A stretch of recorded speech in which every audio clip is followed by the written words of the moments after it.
রহমতুল্লাহ। বিশাল বড় টমেটো ক্ষেত আপনারা দেখছেন, অনেক ভালো লাগতেছে এই টমেটোগুলা, অনেক সুন্দর। এখনো ছাড়ে নাই, প্রথম টিপে এই বিক্রি হবে এবং খাওয়ার উপযোগী হবে। এত সুন্দর ক্ষেত, অনেক ভালো হয়েছে।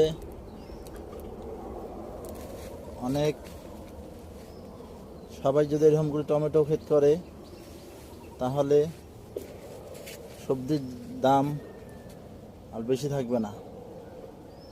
অসাধারণ টমেটো ক্ষেত,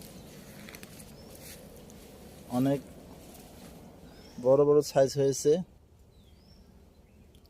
এবং এখানে স্প্রে করতে হয় কদিন পর পর। স্প্রে না করলে হয়তো বেশি ভালো হয় না, সাইজ বড় হয় না। এবং সাইজ বড় করতে গেলে কয়েকদিন পর পর স্প্রে করতে হবে, আর স্প্রে না করলে এই এত বড় এত সুন্দরভাবে হবে না। তাই আমরা যারা কৃষিকাজ করি অবশ্যই আমরা ট্রিটমেন্ট করব। আর ট্রিটমেন্ট না হলে আপনার টমেটোগুলা ভালো হবে না।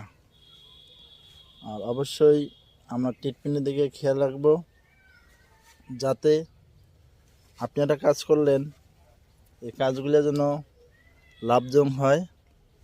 এজন্য কী করতে হবে, আপনাকে একটু ট্রিটমেন্ট করতে হবে এবং খোঁজ খবর নিতে হবে, যাতে আপনার এগুলা লস না হয়, লাভজনক হয়। লস প্রজেক্ট হলে সবার জন্য সমস্যা, আপনারও সমস্যা। আপনার যেমন কাজ করে এবং ক্ষেত করে মন চাবে না যে আমি লস প্রজেক্ট কীভাবে কাজ করি।